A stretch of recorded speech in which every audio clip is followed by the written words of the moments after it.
Are we good to go? Yep, good to go. 7:04, call the Parks Commission to order of May 7th, 2020. And first order of business is approval of minutes of March and April. April meeting was canceled, so just the March, right? March minutes, I'll move Okay. approval of, Any changes, corrections? I'll move approval, and I saw no changes necessary. Okay. Motion to approve, is there a second? Second? I'll second. All those in favor signify by saying aye. Aye. Aye. All those opposed? Motion carried.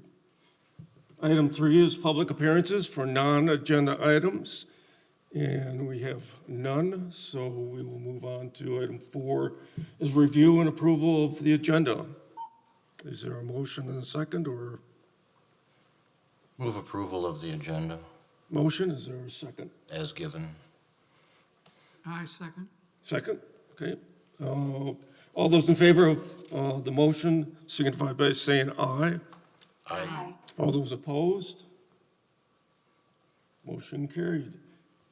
And in my haste to get started, I did not welcome Katie and Christopher, our new members. Where are they? There's Oh. Chris. Welcome, Chris. Welcome. Speech. This is- Speech. Welcome to the Parks Commission. This is a new setting for us, so it's a little bit, Choppy. Choppy. yeah. We got some technical issues, but we'll work them out. The Park Well, Commission has never been up here before. That she was gonna drive here. Yeah, it's been a learning experience for all of us. Kind of both, Sure. so. Yeah. I do have an issue of how I would recognize them if they wanted to comment or make a motion. Raise your hand. You could just, I would just sit there, Katie. Thank you. Welcome. This is Katie. Oh, it is? Katie lives close enough to just hop in her car and drive on down in a matter of minutes. That was fast. All right. So if I can recognize them if they simply raise a hand or, okay. Sure.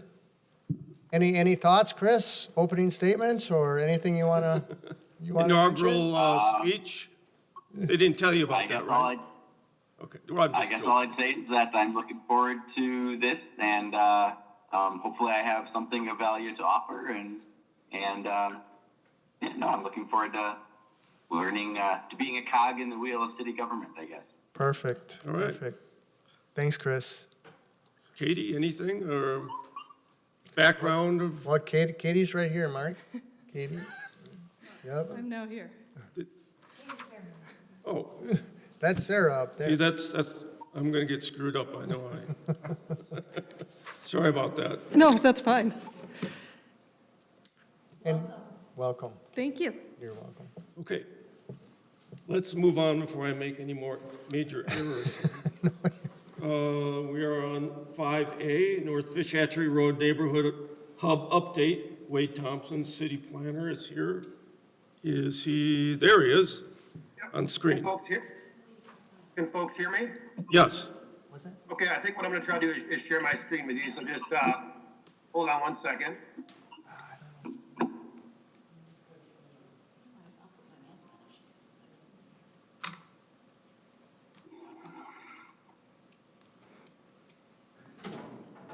All right, are people seeing kind of a full-page, PowerPoint?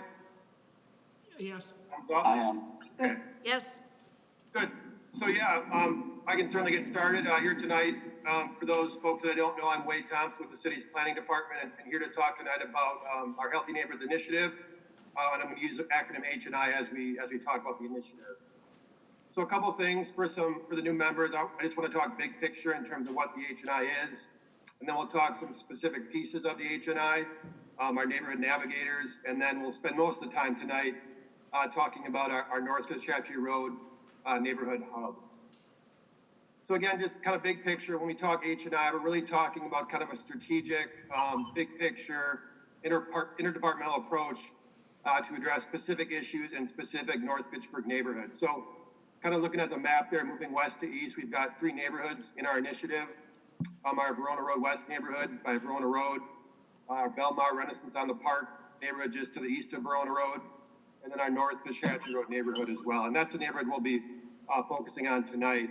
And I just want to kind of make the point that this initiative really is about kind of a grassroots, all hands on board partnership between city staff, city officials, obviously park commission committees, nonprofit partners, and our residents. And we did start small. We actually had a 2-page memo back in 2016 with some pretty good data on these neighborhoods. And from that data, we created essentially a 40-page strategic plan, which we have been starting to implement over the past year or so. So first piece of the initiative I'd like to talk about is our neighborhood navigators. And again, I think our existing park commission members, our incumbent park commission members know of these 2 ladies. But basically 2 women that live in our North Fishhatchee Road neighborhood, both Spanish speakers. They are part-time city employees. And I do want to point out at this time, they're fully funded by Dane County. The city is not contributing anything to their salaries. But essentially what they do is they work to connect neighborhood residents with available resources and services. So both county services and resources, but also city services as well. So really it's about them kind of being a conduit between neighborhood residents and City Hall. And again, they do speak Spanish, so that's certainly an important skill in our neighborhoods. So in terms of where they engage with our residents, really it's about them just getting out into the neighborhood and really, again, connecting with the residents. They go to various meetings throughout the months. They have office hours. Basically, they're located at places where our neighborhood residents frequent, and they interact with them in those places, food pantries, banks, grocery stores, those sorts of things. And then they also are getting into organizing neighborhood events and developing what I'll call social circles, and we'll talk more about that as well. And that's kind of leading to this slide here, and this is a pretty big deal in my opinion.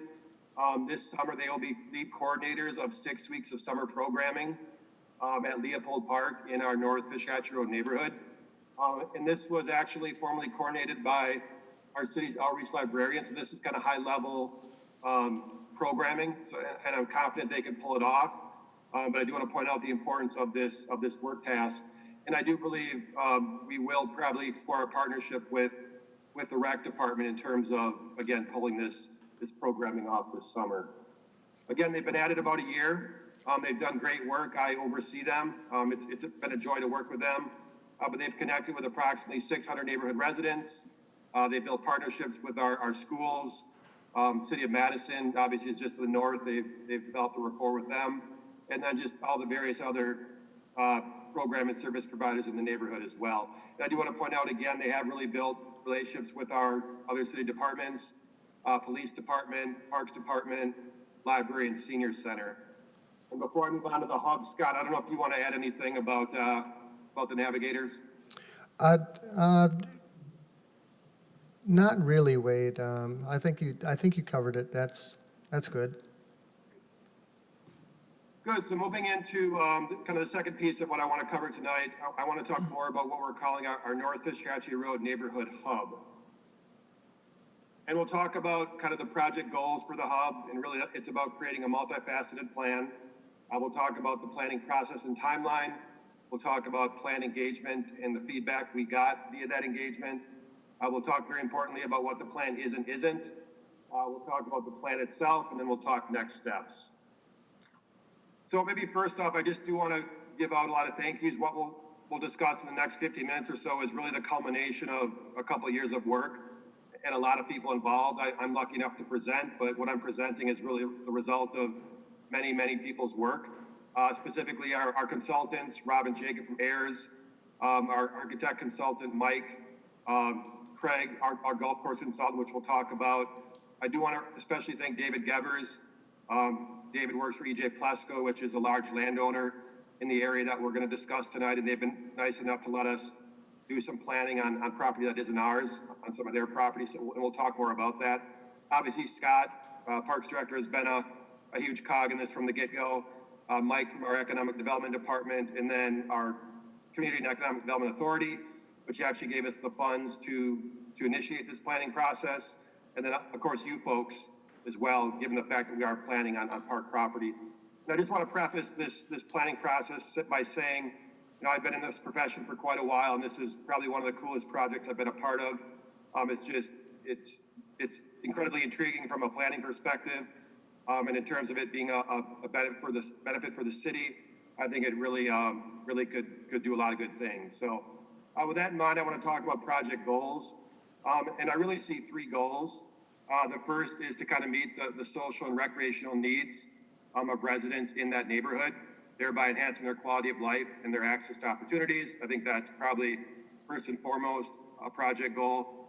Secondly, we want to kind of envision this hub being a catalyst to assist in stabilizing what's going on in that neighborhood. Ideally, we can spur some new investment as well as enhance property values and all the good things that go along with those things. And then also very importantly, I think to this body is we want to really look at ways to ensure the long-term financial sustainability of our golf course up there. So talking a little bit more about project goals 1 and 2, I think when I think about these goals, I really think about creating a space that's on, 12 hours a day, 7 days a week, year round. And obviously we'll talk about what that means, but I think it's really about having people there, providing something for not just kids and families, but teens, young professionals, and seniors as well. So really a space for everyone. That being said, I think we also want to think about creating a space that not just meets the needs of current residents, but also meets the needs of future residents of that area. Again, we are seeing some new development in the corridor, so I think you'll see a new segment move into that area. And then finally, I think we want it to be not just for the neighborhood, but really about attracting the broader community, and not just the broader community, but visitors as well. I'll talk about a lot of those pieces in the next few slides. So project goal 3, again, this is more related to the golf course. I think, again, current or existing park commission members are I think, well aware of this. For new commission members, so basically what happens is we do subsidize operation of that golf course. It is it's run by a private entity. We first started subsidizing it back in 2013 to the tune of about $20,000 per year.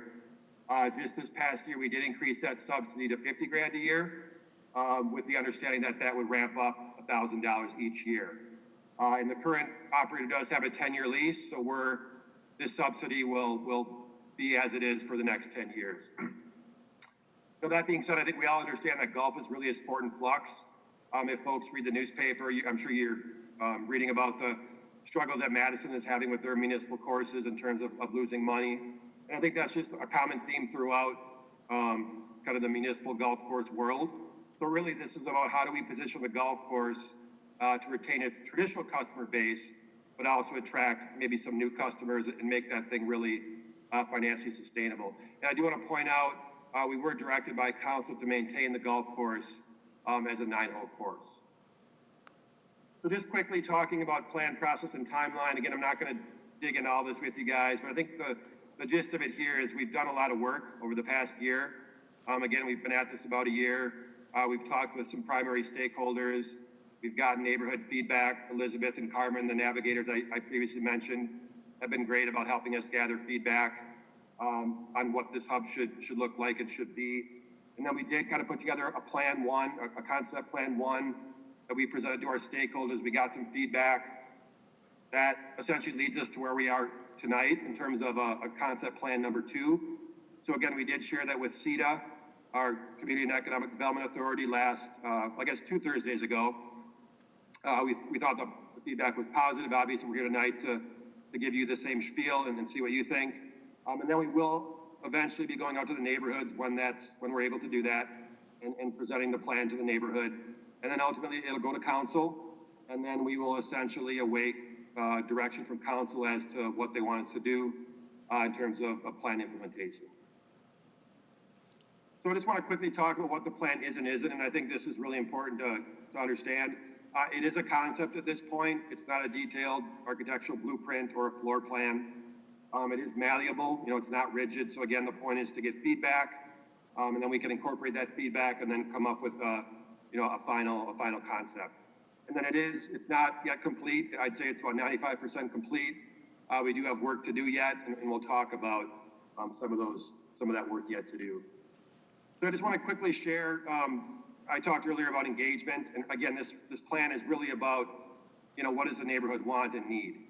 And what you'll see up on this slide is basically some engagement pieces categorized into three categories: outdoor amenities, indoor amenities, and services.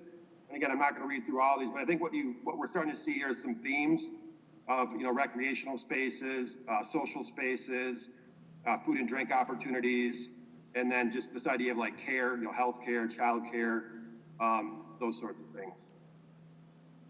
So moving into what the plan is, again, we're talking three major components, and we'll talk in detail about each one of these components. But the first piece of our plan is what we're calling an enhanced park space on the north side of Traceway Drive.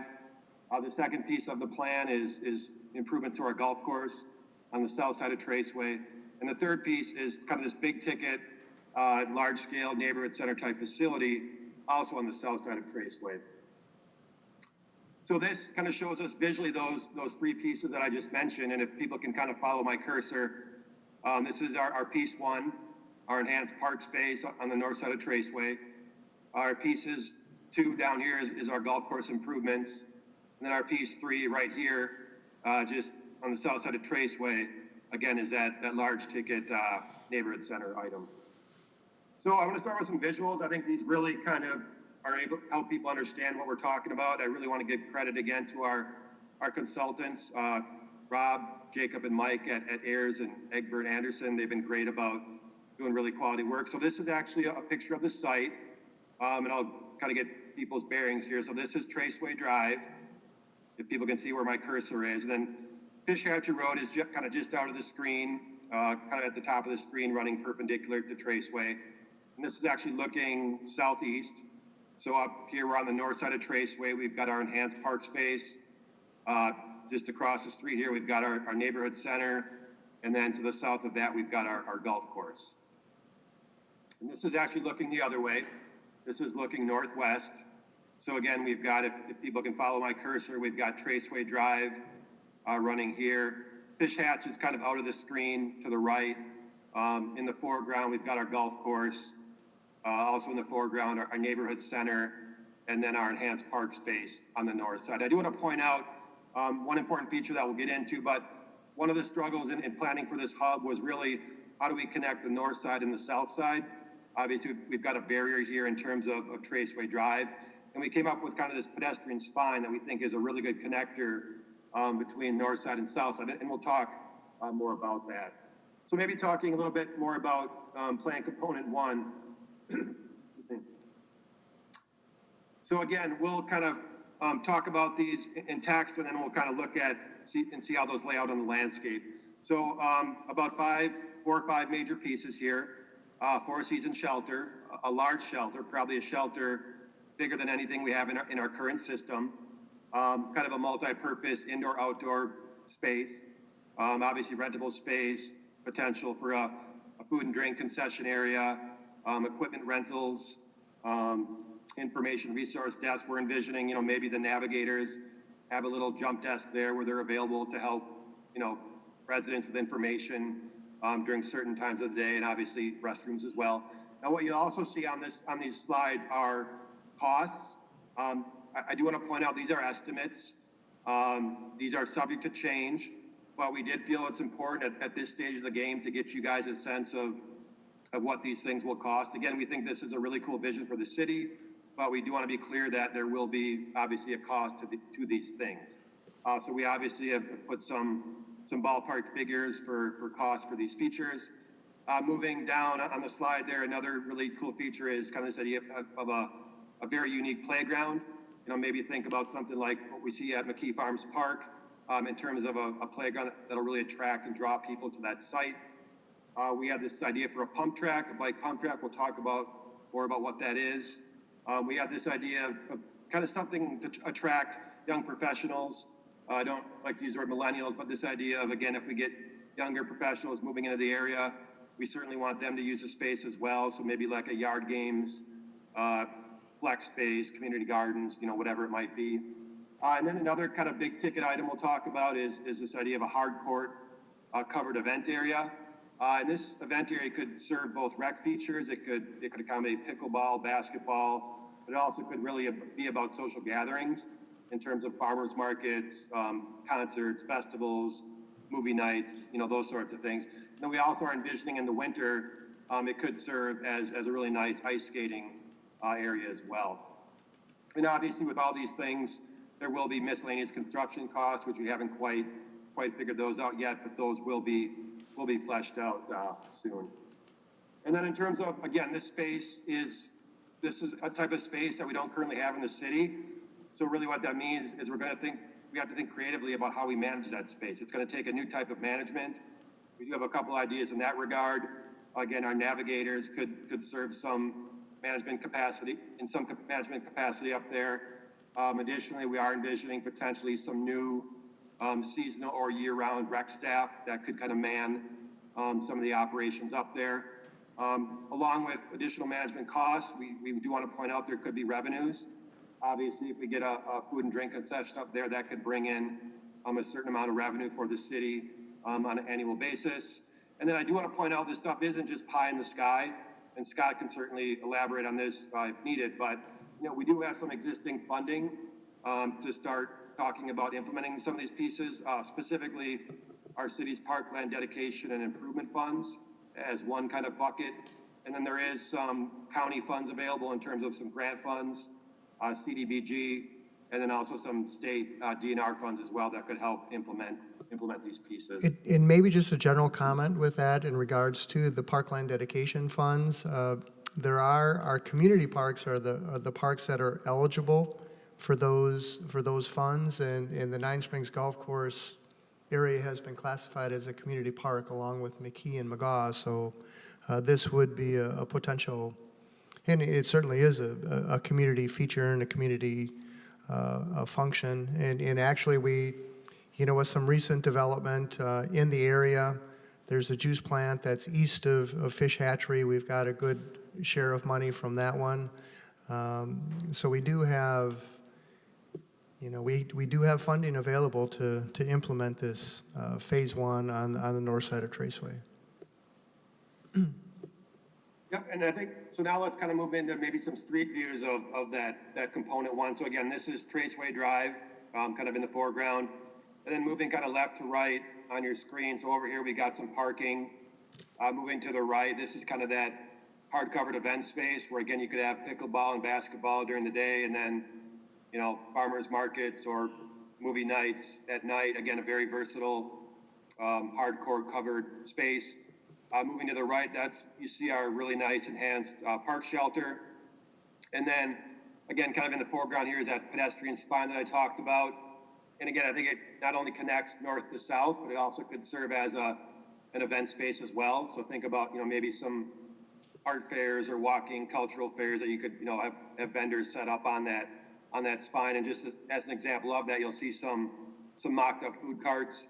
Again, those could be out there as well. And then in the back, and we'll get some better visuals of these in the next couple slides, you'll see kind of our picnic space back there, and then our playground, and then just behind that is our pump track.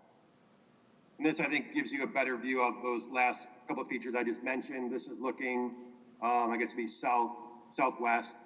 Again, we got Traceway Drive here, neighborhood center, golf course, and then this again is our enhanced park space. So here you'll see the bike pump track, and this is kind of a new feature. Obviously, we don't have any of these in our park system, but it is an emerging trend in kind of the nationwide park movement. And it's kind of visualized like a bike obstacle course. So basically it's almost like an introduction to mountain biking. So you could get young kids out there, and I think you could even probably get some teens out there as well. So that'd be a really unique feature that we think would draw people to the site. And also really accentuate the idea of Fitchburg being a biking community. And then just above that is kind of our enhanced playground. And again, don't get hung up on this visual. I think if we do get to go ahead to implement some of these pieces, we'll really flesh out, what this playground could look like in terms of being a really unique, attractable feature. And then just to the north of that, this is kind of that yard games I mentioned where, kind of a flex space. You could have some horseshoes or bag toss or whatever it might be. And again, our pedestrian spine there with some additional event space. This is kind of the first good view you have of the picnic space. Again, this could potentially accommodate a professional food and drink type vendor. Mom and dad could be getting a cup of coffee while, Susie's on the playground and Bobby's riding the bike on the pump track, that sort of thing.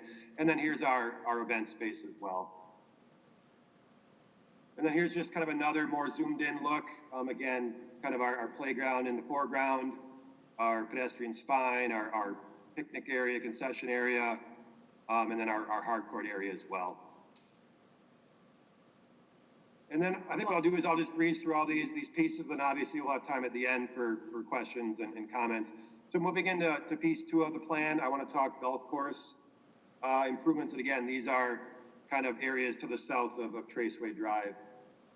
Now, I do want to kind of give a premise here of how we got to these ideas. This actually came to us from a company named Oliphant. Oliphant is a locally based golf course improvement and management company. They do a lot of golf course consulting, and they work nationwide. They're very well renowned, and their whole thing is about how do they help golf courses make money? How do they stay current with emerging trends? So these ideas came to us from Craig from Oliphant, and I think when he saw our golf course, obviously it's a unique course. We have had some financial struggles, but these are some ideas he had that he thought could really help get that course, really on good financial ground. So the first idea is what we're calling an all ages putting green. So just think about your standard putting green times 10, and then maybe add some topography. And I think the idea here is you could get serious golfers out there, you could get kids out there just knocking balls around, get groups of seniors out there with little impromptu putt tournaments, those sorts of things. So that's one idea we had, that Craig had. Another idea is, I don't know if we have golfers in the audience, but if you've been up to Vitense, a golf course just off the Beltline there on Whitney Way, this is kind of similar to what they have. And we're really talking about driving range. So basically you're sitting there and you're hitting a ball, but it's not just, you're not just hitting a ball into a field. It's really about a social experience. So there's maybe some electronics that are tracking your hitting. You've got some targeted greens to hit to. You've got food and drink. So really, again, it's more about a kind of a social experience. And then again, Craig did give us some ballpark costs for these sorts of improvements. And then I think another piece of the puzzle here is really thinking about a new facility to house, the clubhouse for the golf course, but also maintenance and storage for the golf course. So we've come up with kind of a general concept for that. And then again, we do have some miscellaneous construction costs that we haven't quite hammered out yet. And again, in terms of these types of uses, Craig is envisioning some additional requirements for management. Again, we have some preliminary numbers up there in terms of additional management costs. But again, with that additional management cost, those new features, there would also be potential for new revenues. So we have those identified as well. And again, this isn't pie in the sky. We do have some tangible funding sources that we can tap into to make these pieces happen. And I do apologize, we don't really have any good visuals at this point in terms of kind of the street level views, but we hope to get those in the next couple months. And then the last kind of big piece here, piece 3 of the plan, is again kind of a large scale neighborhood center type facility. Now, talking in more detail about that, we are envisioning at this point a very large facility, about 23,000 square feet. And I'll talk a little bit about why we're proposing that. I think we're envisioning the neighborhood center functioning as all good neighborhood centers do, with lots of space for community rooms and rec rooms and those sorts of things. And I think we also envision space for city staff. So again, maybe the navigators have an office up there, maybe rec staff is up there, maybe our senior center is up there. So that's another piece. And the third piece would be this idea of creating rentable or leasable space for neighborhood program and service providers. So the idea is we could have, and again, I'm just throwing names out there. I'm not saying these folks would want to be in there, but public health agencies, social worker agencies, workforce development agencies, whatever it might be.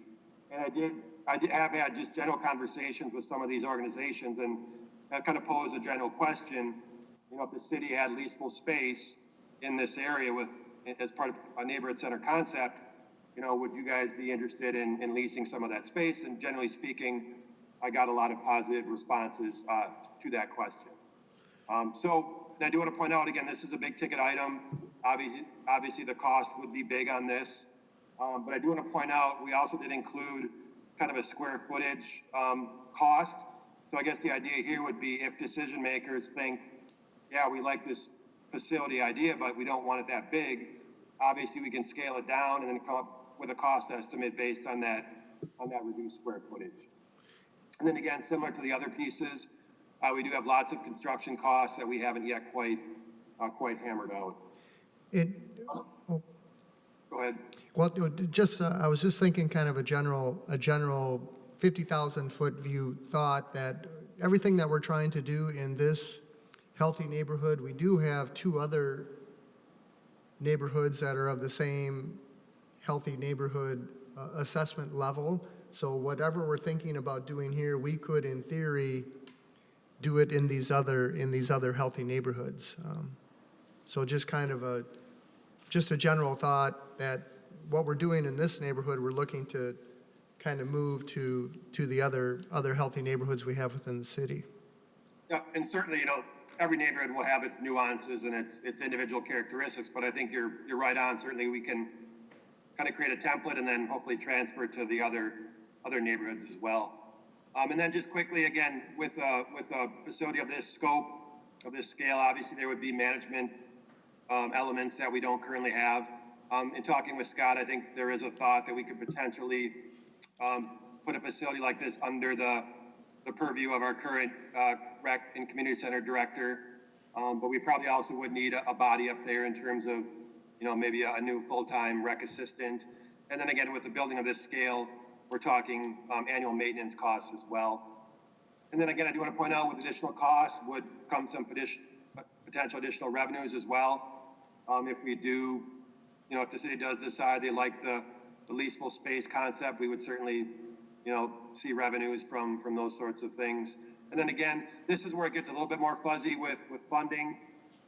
Given the price tag, obviously there would be funds out there, but I think we'd need to get a lot more creative in terms of how we leverage resources to get something like this off the ground. And I do want to point out, not to get too far in the weeds here, but if folks can see my cursor, just bear with me. So if you can see my cursor, I'm kind of in the red circle and I'm running up and down that black hatched line. Are people seeing that? Mm-hmm. So everything to the west of that is as I mentioned earlier, is Plesco's property. So that's not city property. Everything to the east of that black line is our property. So obviously we're planning on property that isn't ours. But if we were, as a city, to decide we want to proceed with this plan as presented, we would need to acquire some acreage from Plesco. And I do also want to point out that that acreage currently houses a tennis court.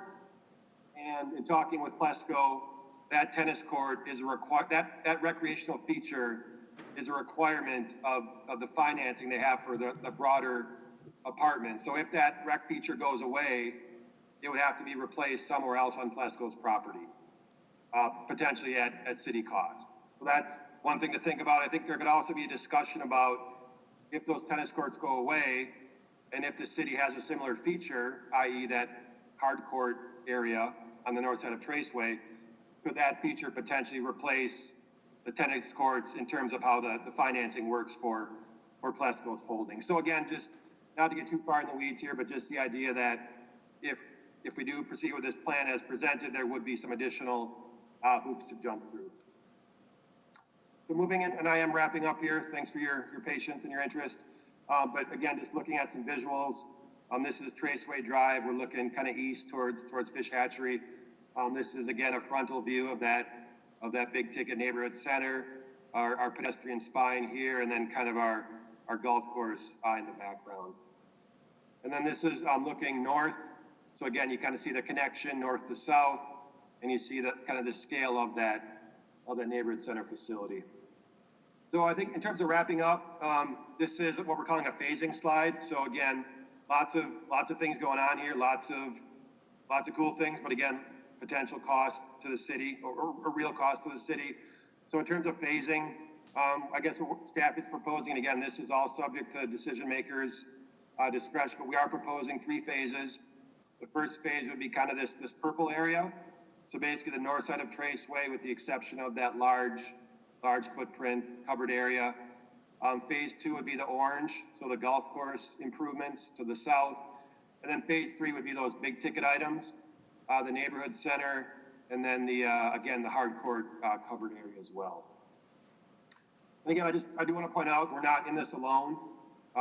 We've got a lot of partners, existing partners, and I think some potential partners that once we flesh this thing out, I think we'll get some more interest in having folks bring some resources or other things to the table.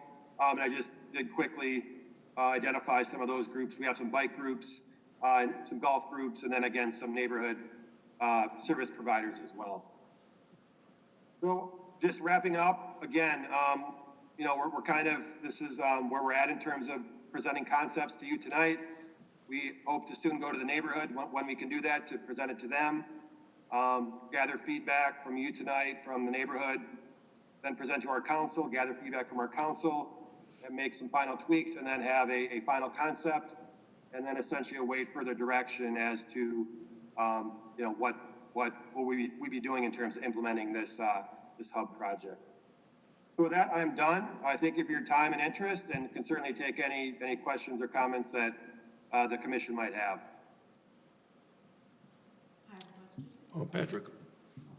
Yeah, Wade, on one of those maps, how does this lay out with the current golf course office and that brand-new addition that was added onto it? Is that on the same site? Scott, you can help me out too, but I think, so if you can see the slide I have up there now, so kind of this area, I think, is generally where the existing golf clubhouse is. I would agree, yep. Yeah. I would And then agree. obviously a piece of this puzzle here would be we would have to relocate. So I guess maybe this is a good point. I didn't really get into the golf course layout. So this would be the proposed new clubhouse and maintenance and storage facility.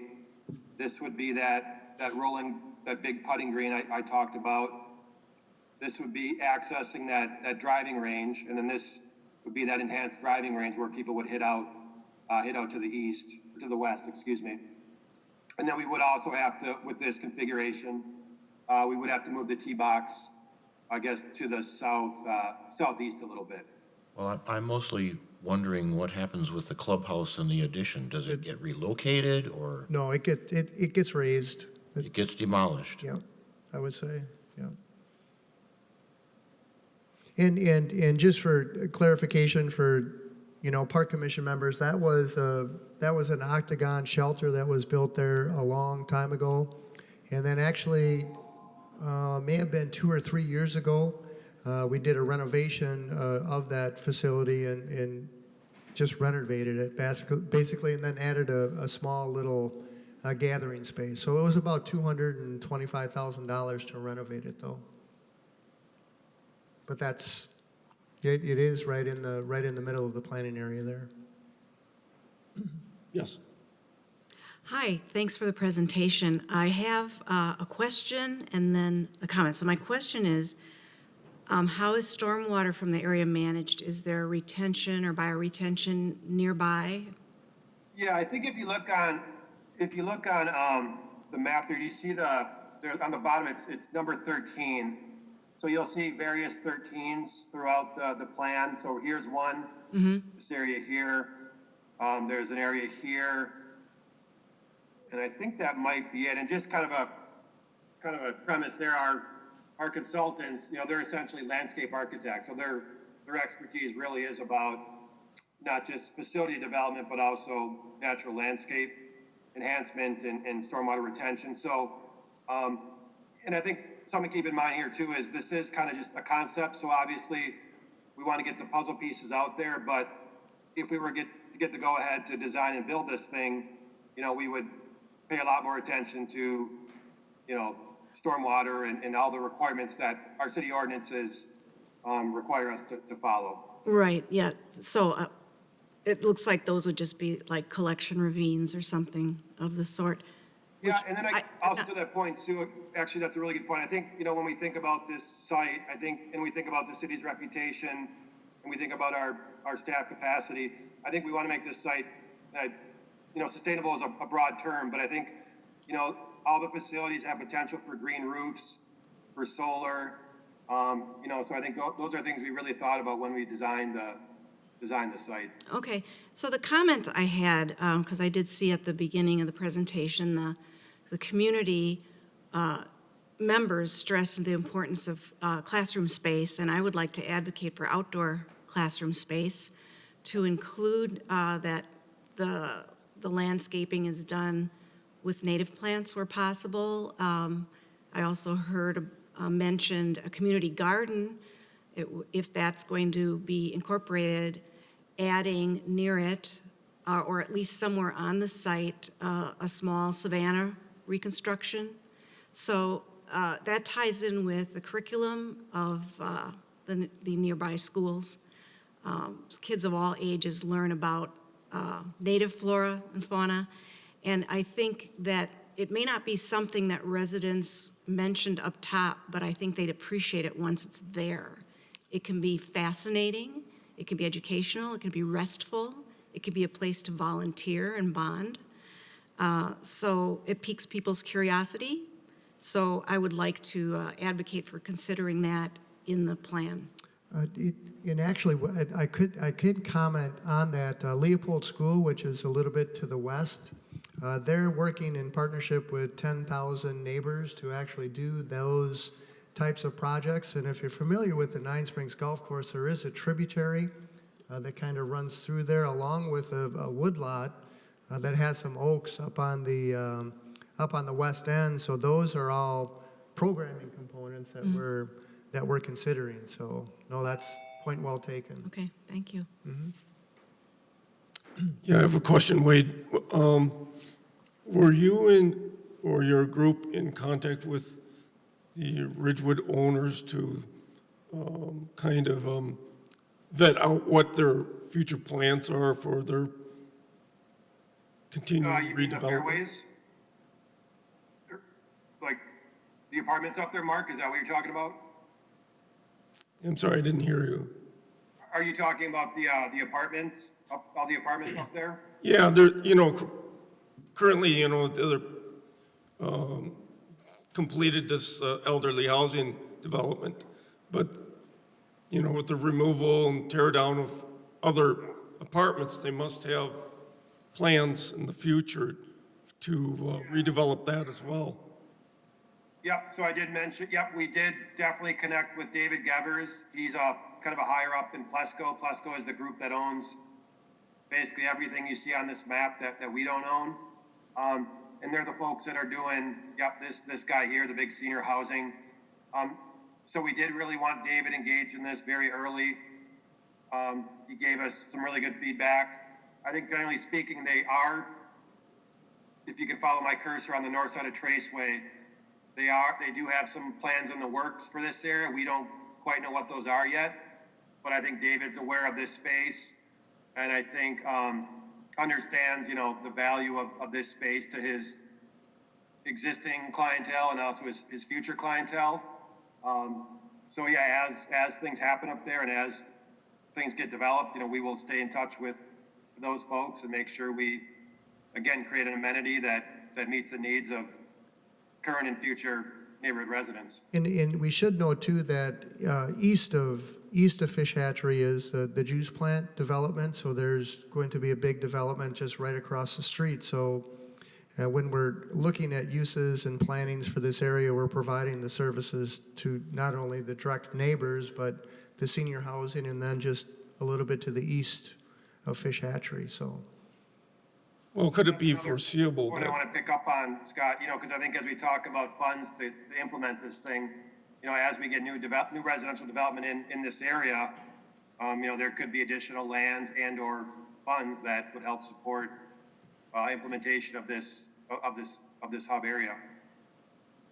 certainly there's a lot more desirable land here, but I'm wondering if things change dramatically, if there's other areas in the city where this type of development might be more beneficial. You mean that kind of the whole hub idea? Yeah. But I see that it's kind of a big unknown with this, the Ridgewood development, Yeah. or the Ridgewood I mean, apartments, just Yeah, I because mean, of I what guess, they've already done. From a planning perspective, as a planner, I mean, I think this is, to be honest, the perfect spot for a lot of reasons. You know, I think it helps stabilize what's happening there now, and I think it could bring additional new development there. And as we look at our city and we look at where we have major traffic corridors and people coming in and out, visitors, residents, you know, Fish Hatch is our lifeline. So as a planner, I think, just my opinion, you know, I think this is I don't think we could ask for a better spot. Certainly, you know, if there's ways to replicate these things, maybe at a different scale elsewhere in the city, that's, you know, obviously a valid discussion as well. But I guess that'd be a general response. Okay. Any other comments? Patrick?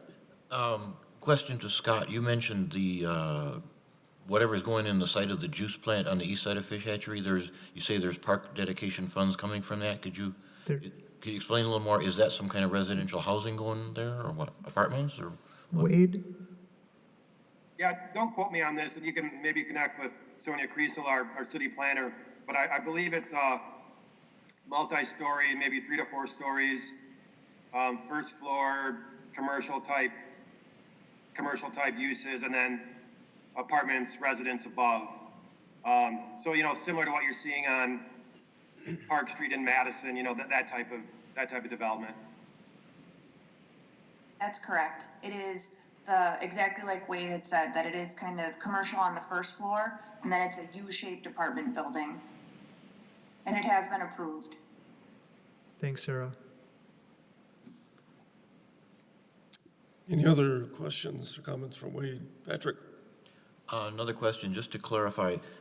I believe you explained, this is completely separate, I think, from the Fitchburg's version of the Overture Center, if I have the name right, that Dale Sitcha has proposed? Yeah. Yeah, so I That's don't know a something whole lot different in a about different that, but my site? understanding of that space is it's like a private, and maybe Sarah has more detail, but more of a private event space. So certainly it could hold, you know, festivals, concerts, but really not a public space like this, and not what I would call multifunctional public space.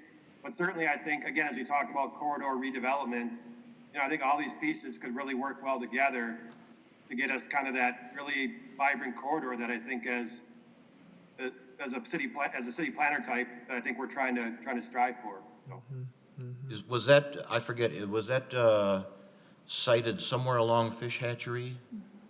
Yeah, I Like believe nearby it's here? up north of this site, up towards Index Road.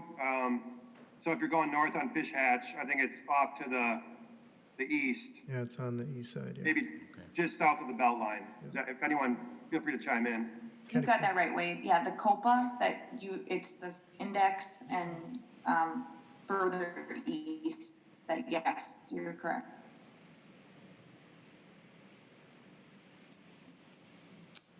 Okay. Scott, is there anything else we should? And again, this is kind of one of our next presentations. Certainly, we'll continue to discuss with staff and internal staff. We've spoke with the police department. We still need to speak with the city administrator and the mayor. But at some point in time, we're, you know, and speak to the neighbors. We're going to come up with a final version that will probably be referred back to the park commission for recommendation, and then, you know, continue on. Has the council conducted a committee of the whole meeting on this, or? Not yet. I believe there might be some interest from the council in seeing this at some point. So we'll work with, you know, our relevant staff to, if the council wants to see this as a committee of the whole presentation, we are certainly prepared to do that. Okay. Mark? Patrick? One comment, Wade. In the beginning of the proposal here, it mentioned that this plan is malleable and it's a concept, but then, like in the next sentence, it says that it's 95% complete, so that seems a little conflicting. Can you, No, I just meant the concept. So like we haven't figured out construction costs. We don't have estimates for those. So no, I mean, I didn't mean it to be conflicting. well, how are you thinking of it, 95% complete, but this is a concept? Again, we don't have construction costs. We don't have rental revenues, those sorts of things. You know, these are kind of, as Wade has alluded to in the past, it's kind of pieces of a puzzle, and the pieces are kind of put in the locations that we're thinking that they're going to make the most sense, but there may be some minor adjustments that are going to be needed per comments that we're receiving from different groups within the city. So is, And I guess a good example of that is we've kind of asked some bike groups about this bike pump track, and they said ideally the pump track could be a little bit longer. So, you know, if we do get a go-ahead to move on this thing, maybe we think about, well, how do we make the pump track a little bit longer? So just, yeah, minor pieces, I guess. so the idea is that the layout is pretty well set for where certain buildings and facilities go. Again, Small adjustment. I think there's some flexibility there. Again, I think these are all the puzzle pieces, but how the pieces all fit together, I think that's where there's discussion yet to be had. So again, maybe the pump track is bigger, maybe the hardcourt area is smaller, maybe the neighborhood center is smaller, maybe the putting green is a little bit more east-west versus north-south. But again, I think these are the pieces that we think will make up the hub, you know, if it does get the go-ahead. So, yep. It's a plan where we can progress and get to a point where it can be discussed. And I think what I heard from Sue tonight was a great example. You know, like obviously we've thought generally about stormwater and environmental ed, but hearing those specific ideas about, accommodating that. So we'll, try to go back to the drawing board and figure out where we could potentially accommodate some environmental ed type uses. Okay, well, thanks, Wade. I don't think there's any more questions here, so. Thanks for your time, Wade. Yep, thanks A for lot the of call. work, And I appreciate again, it. if you have any additional questions or comments, feel free to get a hold of me or Scott. All right. Thanks, Wade. Thank you. Any other comments on this? Oh, I think it's really cool, to be honest with you, and I think it's potentially is a reality because we do have the resources in order to implement it if it's decided to implement. And it's similar to the splash pad, and it's similar to other park facilities that we have within the city. They are investments, quality of life and those kinds of things that. It may be intangible benefits, but I think those intangible benefits, pay dividends in tangible ways. So, I think once they develop an implementation plan, I think a lot more discussion can come out of that and determine what kind of direction the city really wants to go. right. All right. No action taken there. 5B is Resolution R9020, approval of a swing set and playground structure for Terra Vesta South Park. And if I could kind of just roll through this a little bit, we did receive 10 proposals for the playground structure at Terra Vesta South.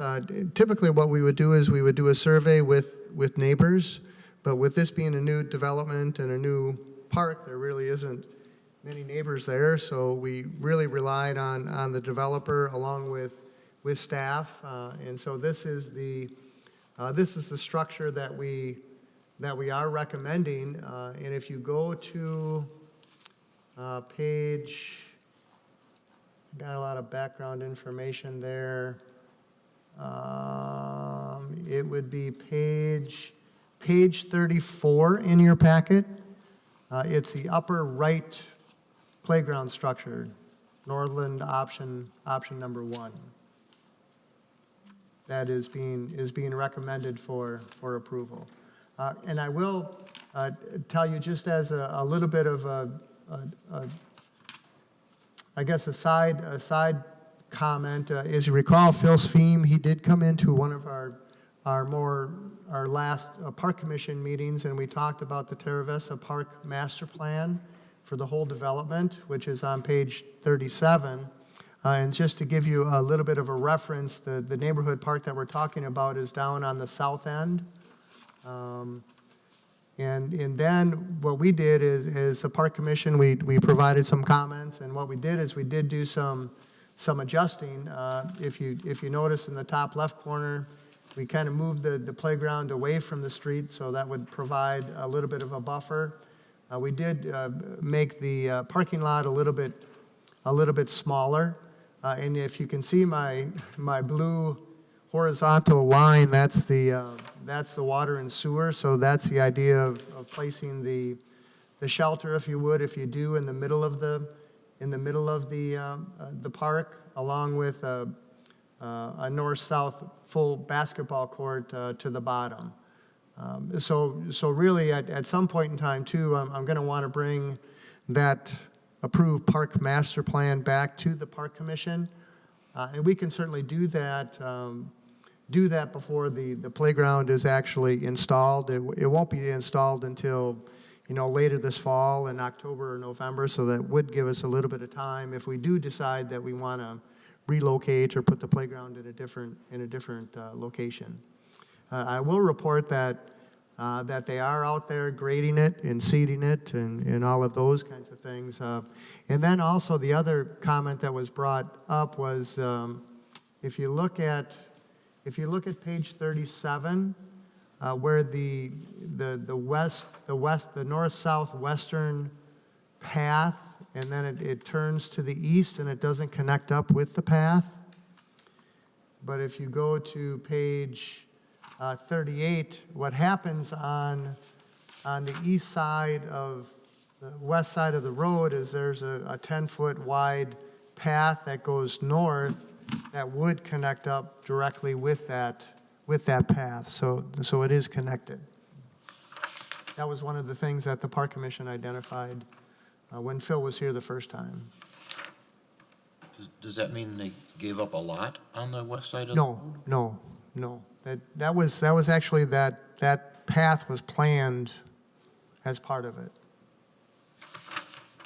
So more or less follows the road until it gets to that intersection. Yep, it comes south and then it'll go a little bit north on the west side of the road and then cross over to the east right where the path is there.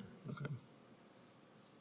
But tonight, what we're acting on is what's referred to you as the approval of that Northland Option 1 playground structure.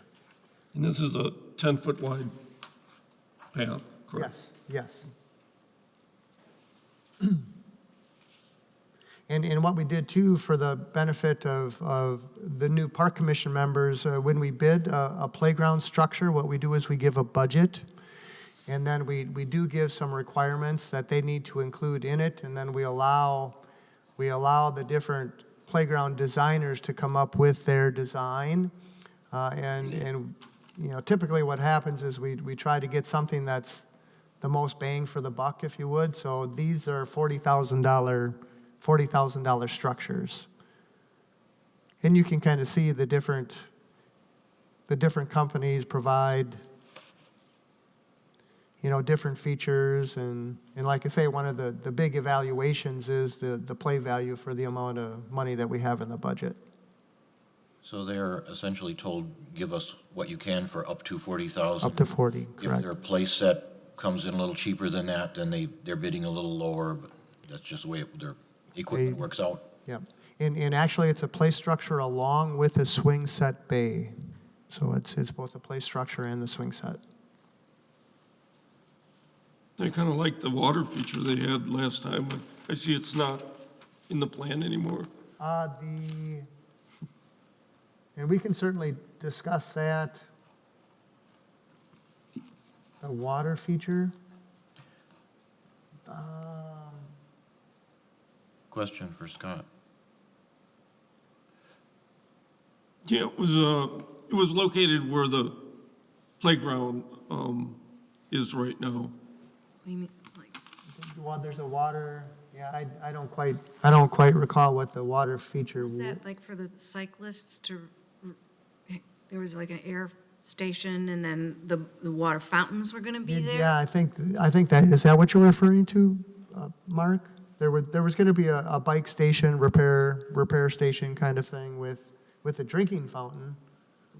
You know, what, maybe the water fountain, maybe, I don't know what, I guess I assume. I was envisioning something of more interactive where, you know, you could have stepping stones through it where Yeah. people could walk and, Yeah, I don't think Like- that, I don't recall that, I don't recall that as being one of the potential features there. well, that was in Phil's first plan, so it was their proposal, and I thought it was a pretty good one. Well, and actually, the next page in your packet page would be page 39 was what Phil provided to me. So I don't, I see plaza space with kiosk, water fountain, benches, and a bike parking.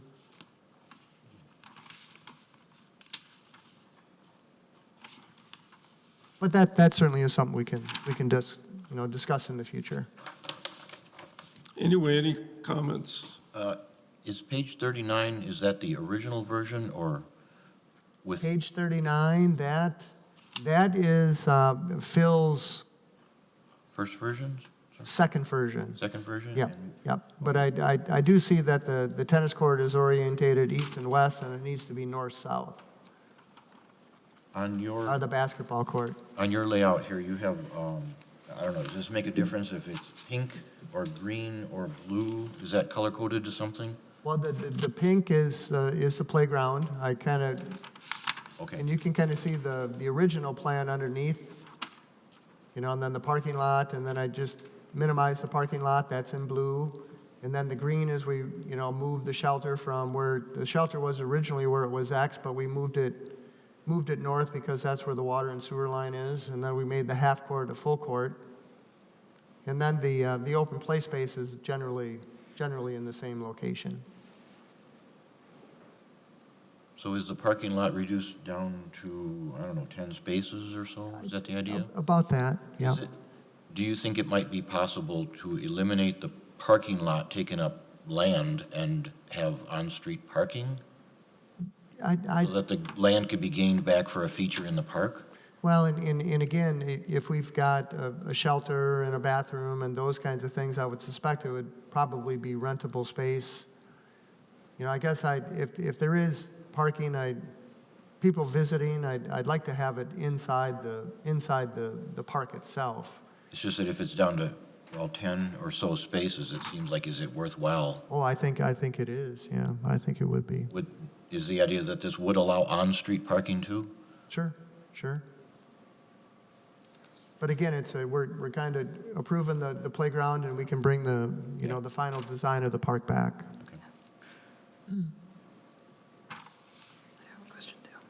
Yep, sorry. I see that the playground structure that's selected, it's very attractive, and I don't think there's going to be a problem, but I don't know if we know for sure that we won't have birds wanting to nest underneath the plastic trees at the top of it.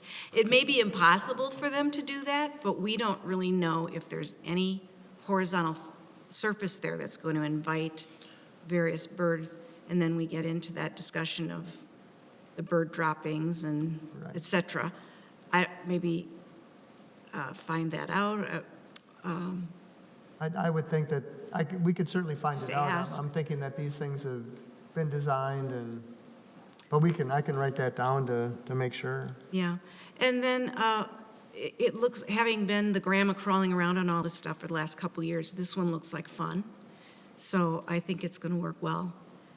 And I just quickly, I thought many of us suggested to not have any parking within the park as it's only a 4-acre parcel and there is street parking. So as you say, that can be discussed. Yeah, it can You'll be bring it up discussed. again. Absolutely, absolutely. To Sue's point on the bird nests in the shelter, is this shelter structure that's proposed identical or even similar to any other that exists anywhere, that so it could be kind of examined for Well, hazards? well, the reality of the shelter happening is we really don't have park improvement dollars to build the shelter. I think what we want to do is we want to come up with a master plan that if we end up having a shelter, that we can get the utilities and those kinds of things there, so. So it's a concept at this point of a shelter? Absolutely. Okay. Absolutely. Can I ask a question? Yes, Katie? Sorry. Relating to the playground installation, do I remember that the contract says it has to be installed by September 30th? And if so, would we expect to see that plan back then next month? Absolutely. Because otherwise, it's a 3-month Well, delay. and the idea is we want to make sure that we're putting the playground in the spot where we want it, so, right, that's a good point. Okay. Any other comments? Hearing none, we would need a motion on the resolution approving the swing set and playground structure for Terra Vista, which really doesn't say anything about the layout of the park. No, I just wanted to kind of continue that conversation. Phil was here the last time, and we had some comments, and we adjusted it, but we still need to, come back with some adjusted park plan ideas. Yeah. Did you have any other comments? No, I'd like to make a motion to approve. Oh, okay, motion to approve. Is there a second? Second. Who seconded that? Sarah? Oh, okay. Hearing no discussion on the motion, all those in favor signify by saying aye. Aye. Aye. All those opposed? Motion carried. Thank you.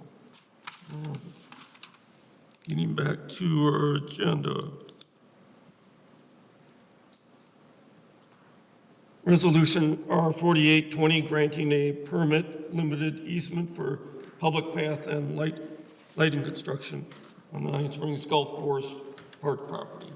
And this is the final leg of this project, and actually this bridge is going to be part of the Fish Hatchery Road improvements. And actually, we did go to the circuit court because the deed restriction needed to be adjusted to allow for lighting within the park. So we were successful in doing that. And some of these maps kind of give you an indication of where that bridge is going to go. And actually, page 45 might be the best description layout that you can look at. The path is going to, get away. If you're familiar with that spot, the sidewalk is right on the road. So what's going to happen is the path will veer to the west into the golf course and then swing back out. So this is kind of the final approval of that from the Park Commission. But the existing walk space on the old bridge, which will not be replaced, will still be there? It'll still be there, yeah. Okay, Yep, all right. yeah. And this is a 10-foot wide path? I believe so. Okay. Yes. Any comments? Just one comment. I'm thinking that the relaxation of the deed restriction on no lighting might actually help for the hub going in the other area of the golf course where there can be lights there now. Otherwise, that same restriction would have prevented that. And then certainly at some point within the Nine Springs, the golf course, making that a 12-month facility, the idea of paths and low-level lighting and those kinds of things could potentially be there. So it does allow for a little bit more flexibility in the development of the golf course. So no, that's a good point, Patrick. I know this was approved in Public Works as well, and I'd make a motion to approve it here. Is there a second? Thanks, Sarah. I'll second. Second? Susan? Any discussion on the motion? Hearing none, voting on the motion. All in favor signify by saying aye. Aye. All the opposed? Motion carried.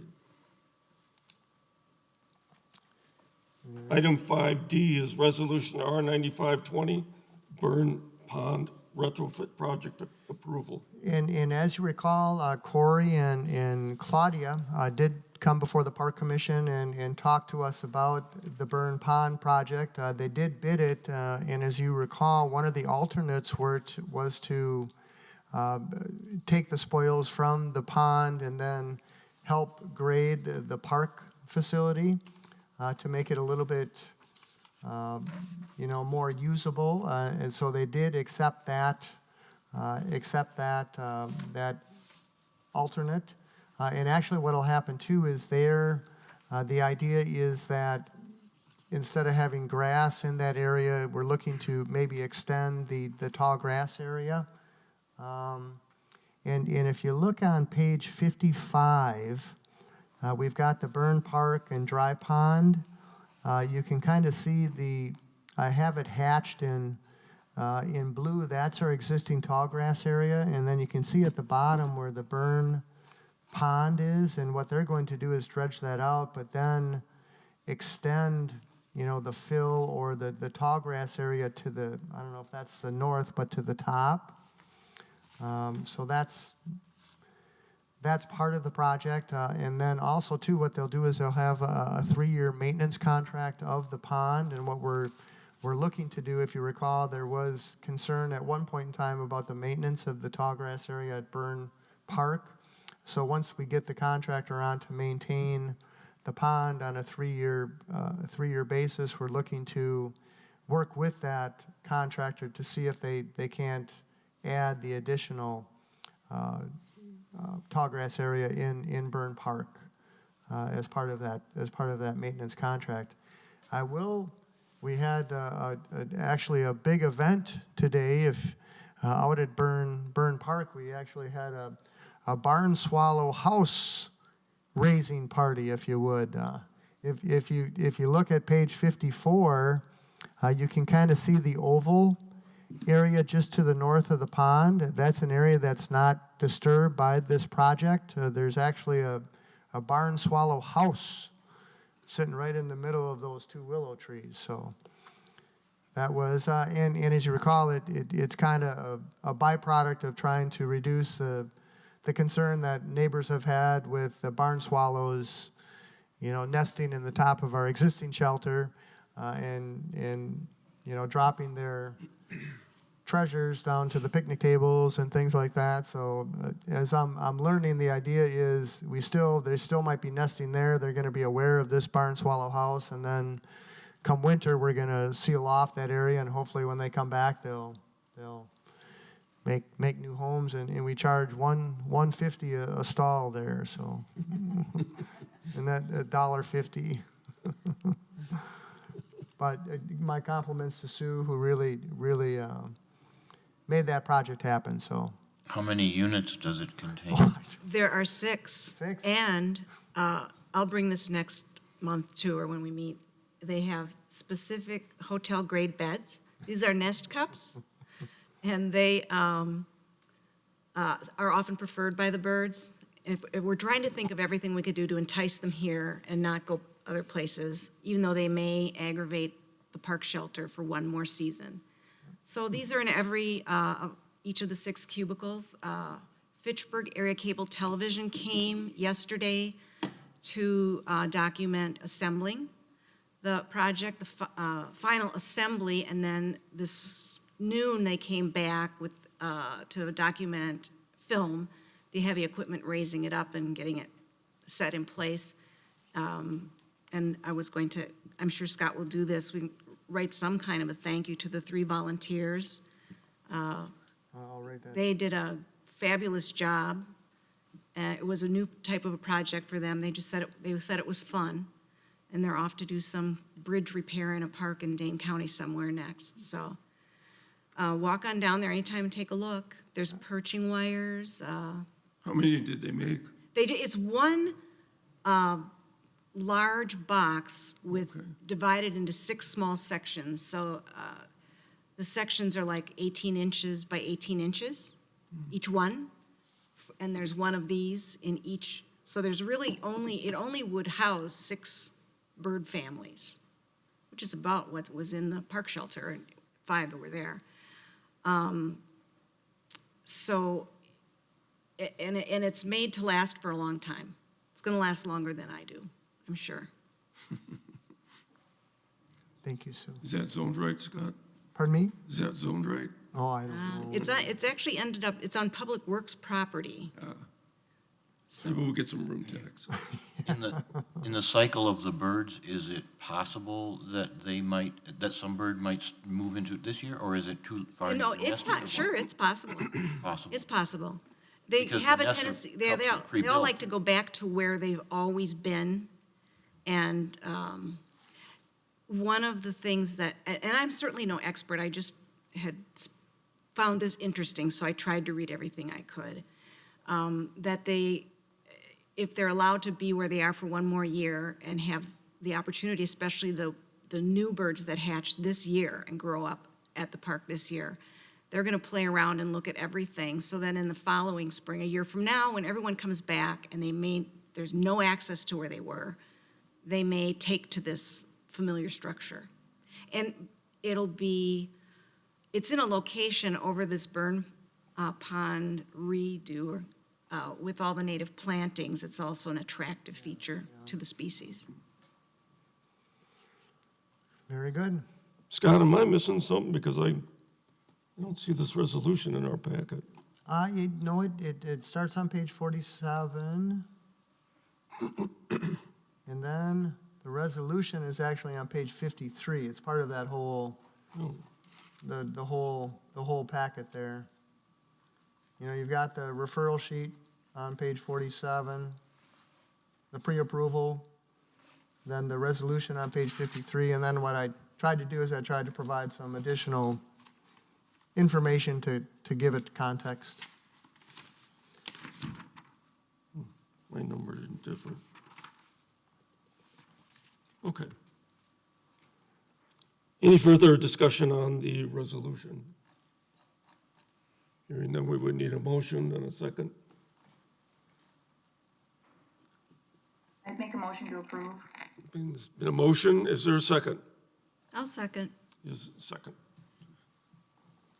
Hearing no further discussion on the motion, all those in favor signify by saying aye. Aye. All those opposed? Motion carried.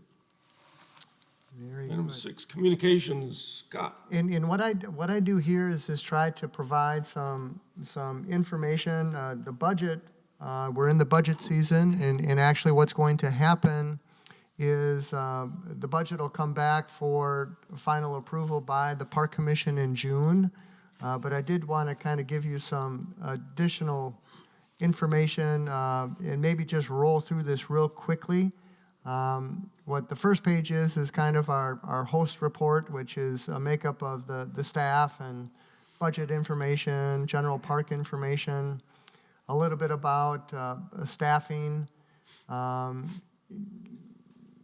little bit about our major responsibilities, annual revenues and projected revenues. And then actually what we do is we get into the budget detail.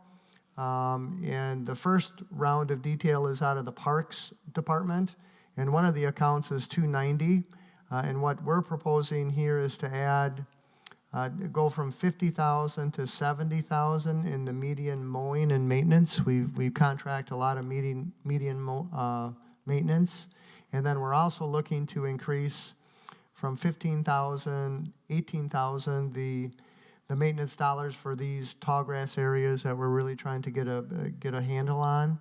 And then actually too, with our McKee Farms Park tennis court, we're looking at doing some fence repair along with a treatment to the tennis court for a total of $165,000, which Pages 60, 61, 62, 63, and 64, along with 65 was in May of 2018, we had an assessment of the tennis courts.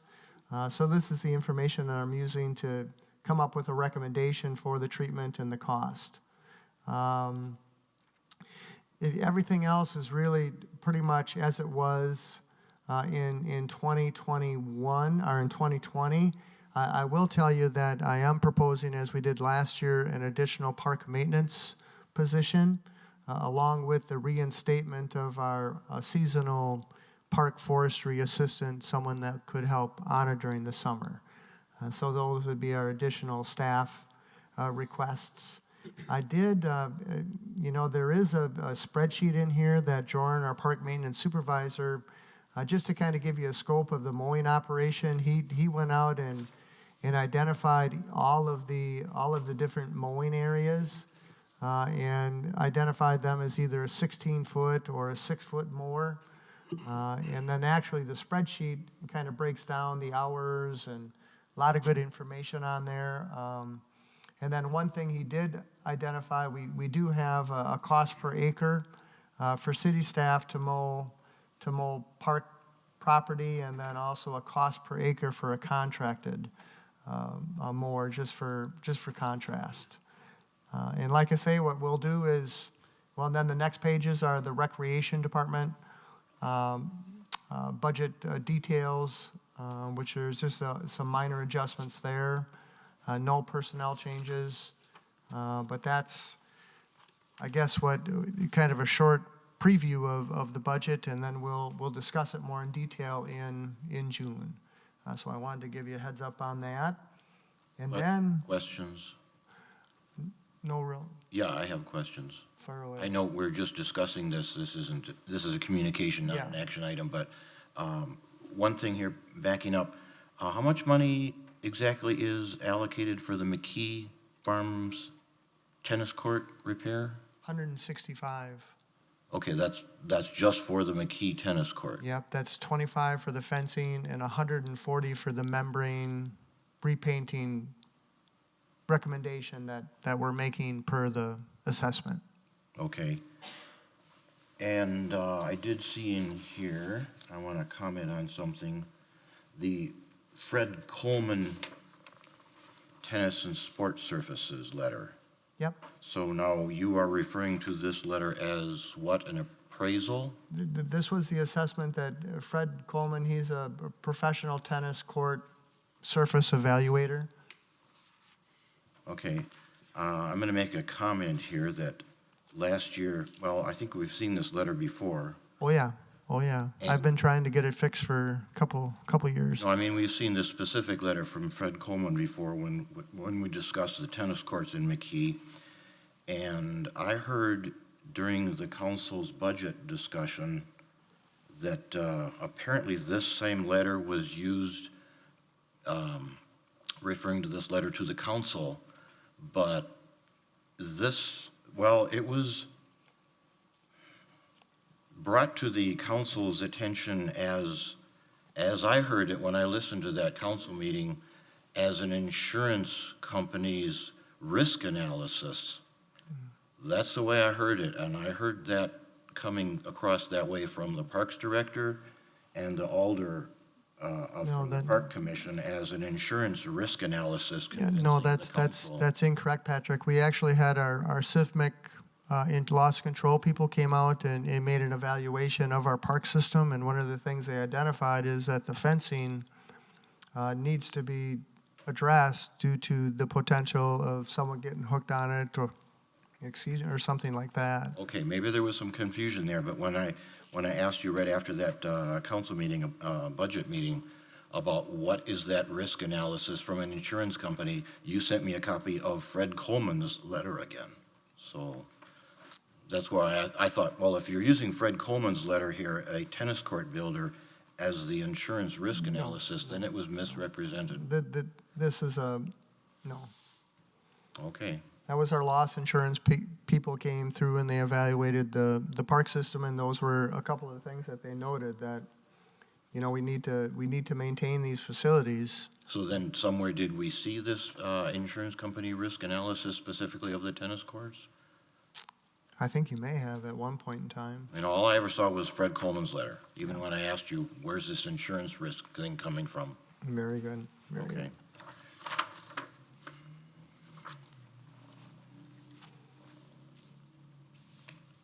Is that all you? Yep. We're going to do in the budget then, or? Yep, that's all, yep, just kind of a cursor review. And then you can go home and study it and think about it and then come back with your questions. And then, can I just move on to the next one is the Fahey Fields update. And maybe to orientate yourself, this development is west of the existing McGaw Park shelter or park.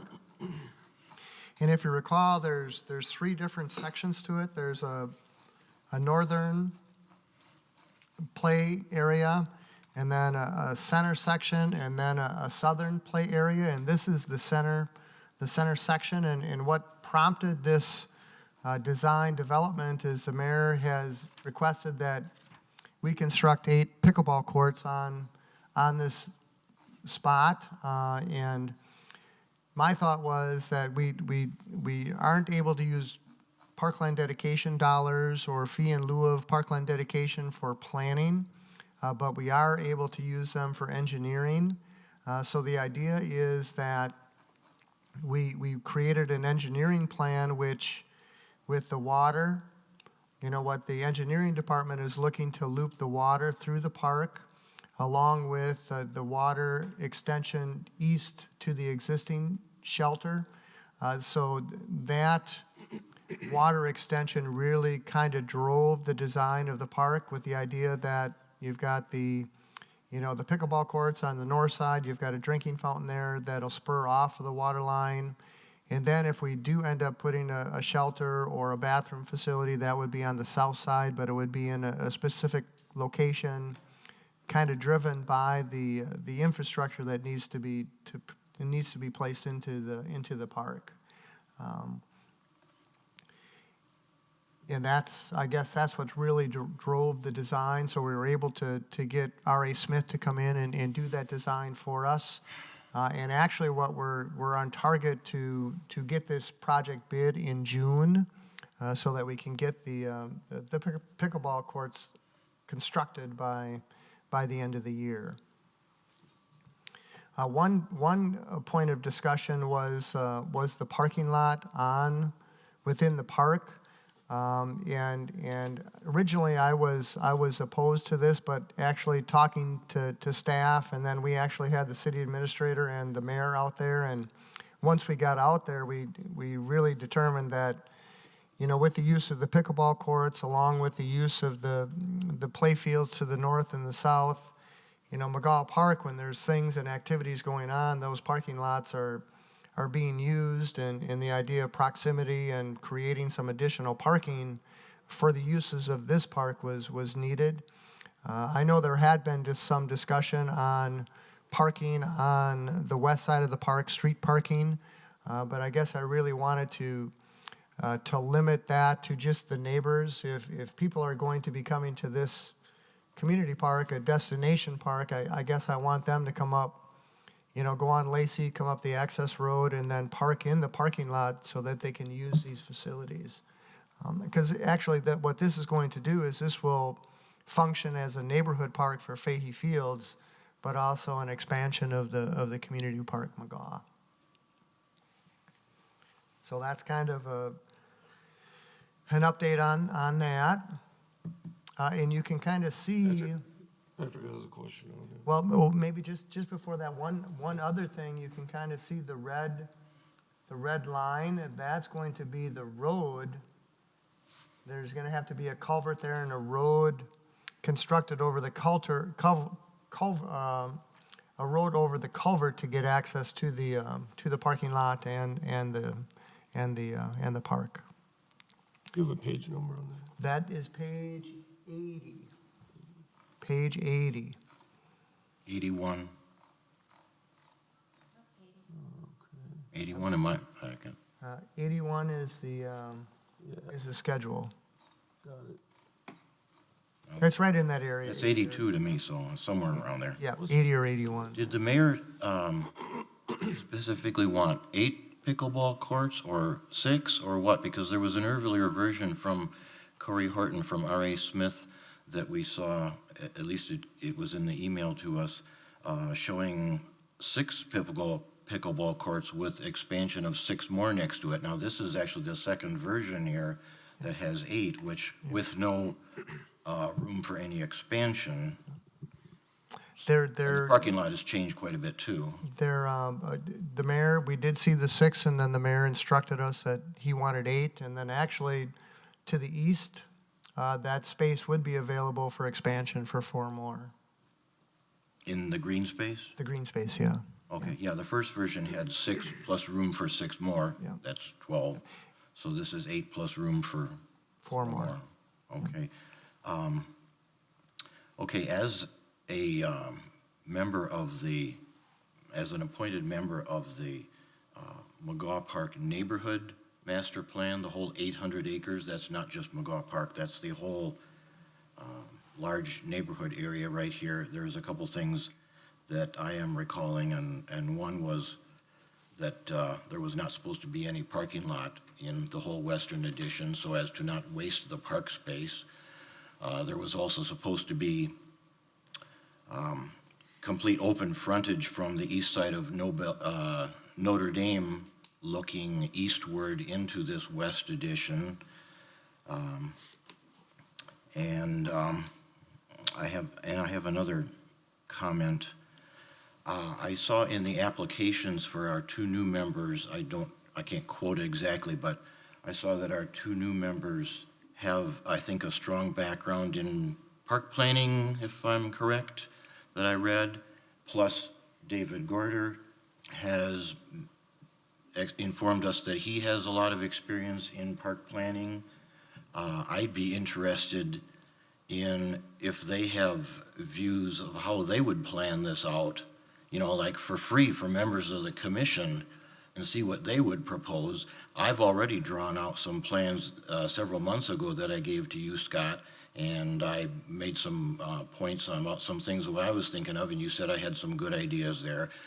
So this is a kind of a thing that the city does, is always, going out for these outside consultants for $10,000, $20,000 and everything. But I'm wondering if there are people, on this commission or such that would be interested, as I would be, in what our concepts would be, and then compare and contrast and see what our own commission members could come up with, instead of an outside person, and then they draw this up, and then, well, when it gets to it, then we vote yes or no. I'm kind of wondering if our new members and David would have any interest in that, as I say I would.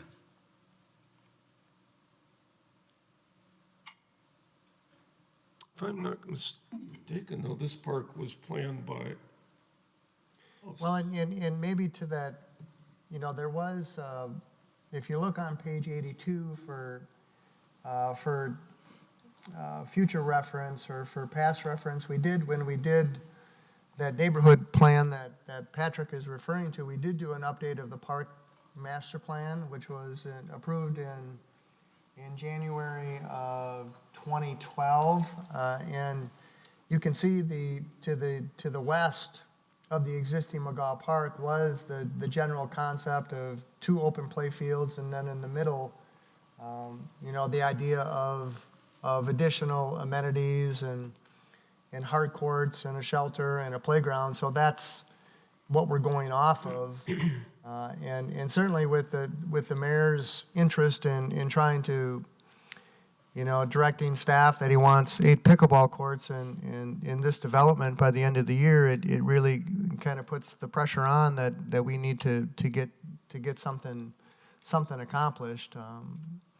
So this, and like I say, I think with the water looping and those kinds of things, the infrastructure is really kind of driving the plan. And I think all the amenities that we've got included in there, the playground, the shelter, the bathroom, You know, the play courts were all amenities that were going to be included in the plan. It was just a matter of where they would be located. And certainly the water infrastructure and where the sewer may come in, that kind of drives the design of the park. Well, I have a comment about the urgency of this. But one thing I want to point out in this master plan for McGaw Park right here, on my packet, it's 83, so it's either plus or minus 1 for other people maybe. There's a heavy black line that goes around McGaw Park right there. And so I believe that the master plan for McGaw Park was everything inside of that heavy black line. The western addition at that point was still owned by the farmer and was not even part of McGaw Park, so it may have been a sort of a concept, but it was outside of the heavy black line for the master plan. And the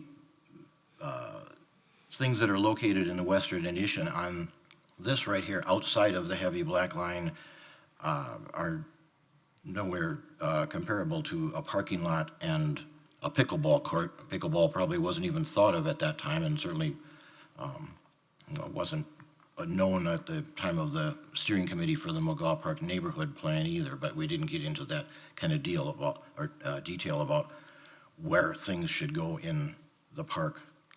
As far as the timing, I watched a council meeting in March that maybe Sarah could comment on, and what I heard on that council meeting was the mayor and the council saying that due to the coronavirus pandemic and extra expenses of the city and the emergency things that had to be paid for and everything, that for 2020 there should be no non-essential projects. And what I'm seeing in pickleball courts and even burn pond things and other projects, it seems like everything is just going along as it would normally be scheduled. So I'm wondering how the mayor and the council said no non-essential projects, but yet this is going along to build pickleball courts, same as usual on a regular schedule, as if there's nothing unusual going on this year. You know, I guess I don't want to speak for the mayor, but I just know of the conversation that the mayor directed staff that he wants to, maybe he feels it's an essential development.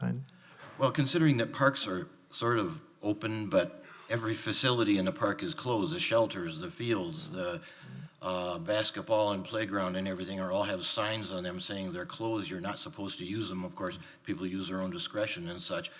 And then we're building a pickleball court that probably will get a sign stuck in front of it if the pandemic continues of, it's here, we just built it, but you're not supposed to use it. Seems a little strange.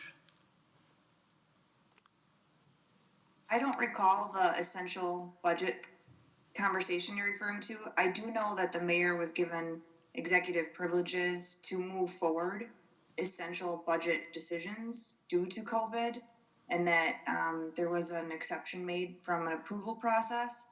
But otherwise, I mean, the 2020 budget was approved, and that the plan was to move forward. So I guess I'm not remembering the reference you're making, Patrick. I apologize. It was a March meeting of the council. I don't remember if it was the earlier or the later one in March. I didn't look it up. Of course, yes, things were budgeted last year when there was no pandemic. And so the idea is if you budget in the 2019 year, you expect to go ahead with it in 2020. But things happened this year. That's why I heard that directive from the mayor and the council about no non-essential projects, and these look non-essential to me. I would think that if that was the case, Scott would know, I would know. Yeah, I think that was specific to the mayor's approval process for COVID essential approvals that he's making. That's the only reference that I remember being made for essential approvals based on the mayor's discretion. Scott, did you want to discuss anything on this COVID-19 update? Yep. Go ahead. We can move to. Sorry, I just quickly want to remark that I am not in favor of or opposed to things like adding pickleball or, as I understand it's very popular. But at the last meeting where we were together, I brought up a concern that there was going to be an addition into the comprehensive plan because an alder said they wanted a new community park on the west side of the city. And my concern about that, and then now this directive that we're going to put this amenity here, is there's been no discussion on the Parks Commission level about whether these are priorities for our budgeting purposes for the park system. And they may be completely justified, but no one's ever come here to talk to us about what they want and why. It's just, this is going to happen. And that can turn out well, but it can turn out to be a problem also.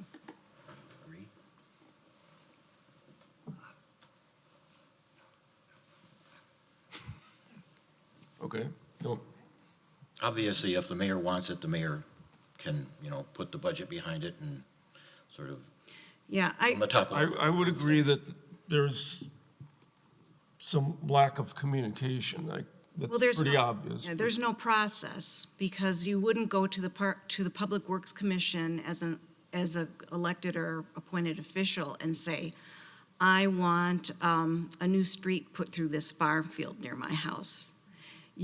There's a process, and Parks Commission is being, I think, bypassed in a process.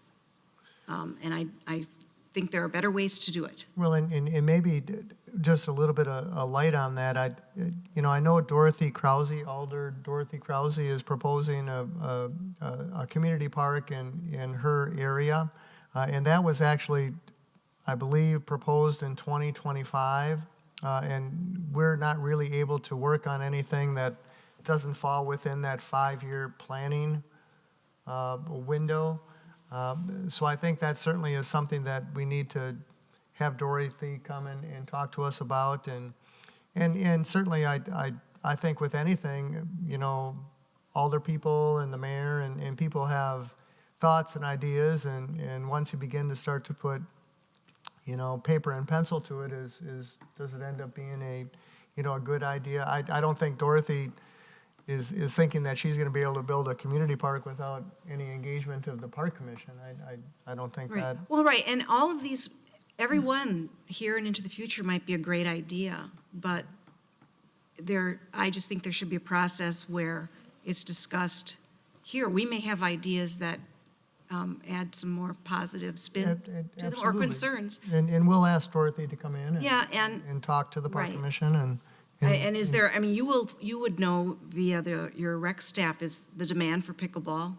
It just, to have not even know about that, yet we've got the drawing with the courts in place and more parking spaces, and it looks like there's 200 parking spaces already in McGaw Park existing. So just stuff we should talk about. Very good. Sorry, and just to interject for that, I completely agree that I think communication can be improved, but I will say, I think both Patrick and I have seen this pickleball proposal before, because like Patrick referenced, it has been through once before, that I was aware of this being proposed as a pickleball location, and as Patrick referenced, he was also familiar with it, where I think there are definite gaps between when things are kind of discussed, and we can talk about things, but I do know that this isn't the first time that I am seeing or hearing of the pickleball I see. proposal. Okay, thanks. Well, Patrick. I will respond that I knew there was budget money from last year for pickleball in the Western Addition somewhere. I will, I think, echo what Sue said, that for the last several park commission meetings, we actually had meetings, we were asking for what's going to be in the Western Addition, and all we heard was, well, Dave Fahey or somebody working for him was working on something, and we kept saying, we want to see it, and we were told, you will.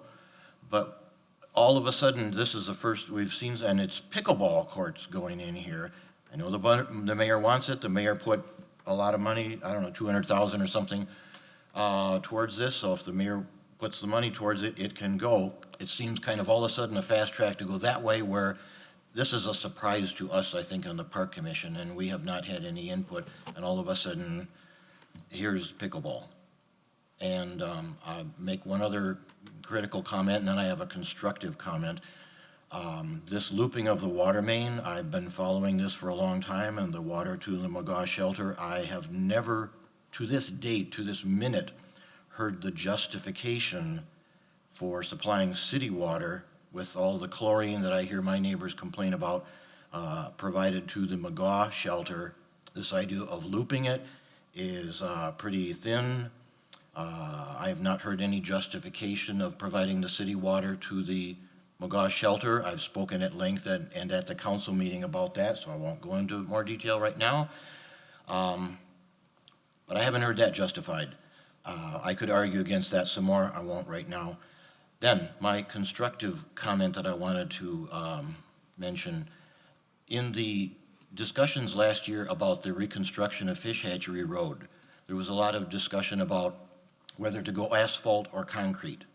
And I believe from what I heard is asphalt costs about the same as concrete. So I am wondering here, just as an idea, these tennis courts, even pickleball courts, when they crack in odd places sometimes because they're always built in asphalt, if concrete costs the same, could a tennis court or a pickleball court be made of concrete, and maybe it will only crack on the intended seams? Would that be an improvement in their construction?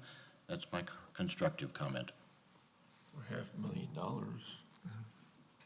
Well, it was said last year that concrete and asphalt cost the same for Fish Hatchery Road. It was a big question in those discussions. And maybe just a clarification on the water looping. That's the city engineer and the water department that are wanting to to loop that water through the park. So that's their recommendation, to loop the water. Correct, and that's Patrick, when you did come to the council meeting and bring this forward, I do know that the city engineer spoke to that it is, the looping really adds an element of increasing the quality of the water. And I'm not an expert on that at all, but I do know that was at a recommendation from the city engineer based on the quality of water provided. I heard his comments, and I won't go into all of my reasons, which are long and extensive, about counter to that right now, but I do have reasons.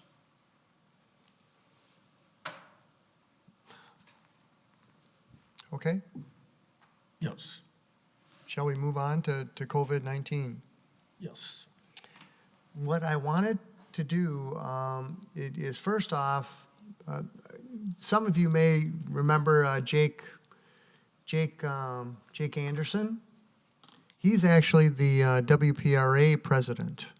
Jake Anderson, you remember, he used to work with Joan when I first got here.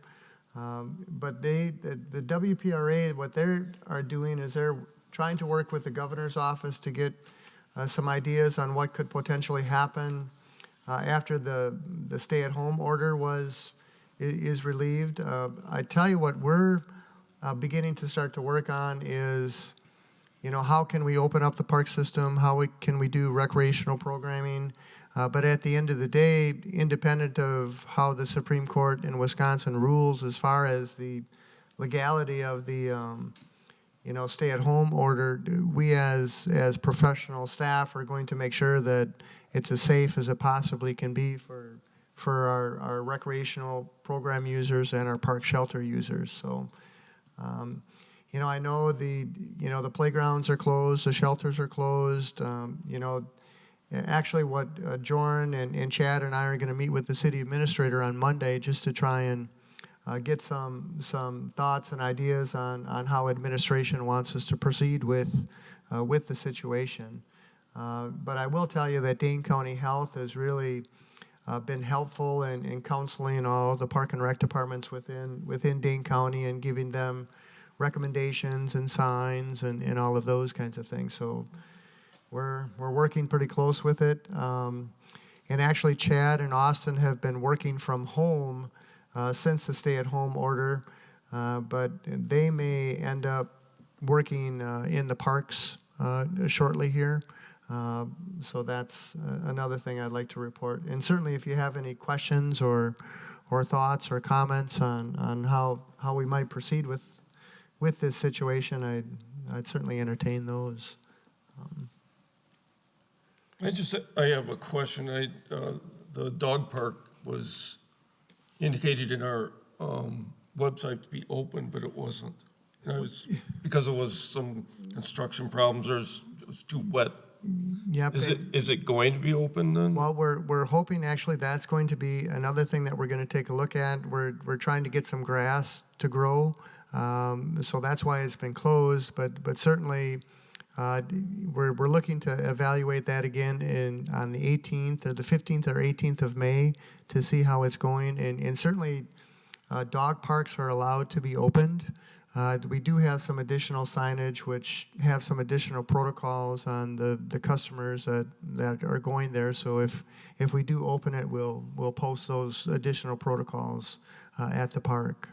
But currently, it's going to be closed until this grass yep, situation is. That's correct. fixed. That's correct. But it's getting closer. The Nine Springs Golf Course is open. They've got some protocols, but they are able to open, which is good for Dan. So he's got some customers there. Okay.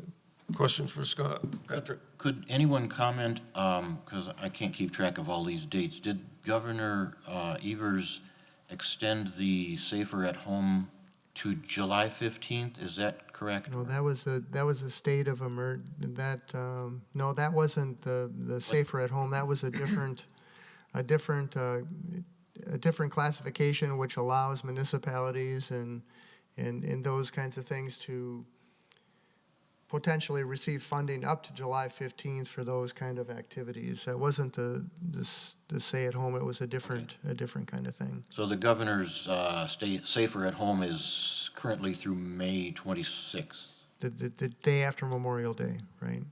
But the Supreme Court, there was a lawsuit that was brought, and they're thinking about, acting on that the first part of next week. But independent of that, before we open, we're going to want to make sure that we have protocols and it's as safe as it can possibly be for our staff and our residents and our participants. And then I sent you, Scott, a list of questions on two things about the dog park specifically was one. And the other questions that I had about were just handling all the parks and the shelters and no reservations, but, the fields and the shelters are there. The restrooms are still going to be closed. But as far as for the questions that I sent you, is there anything you gave me some answers.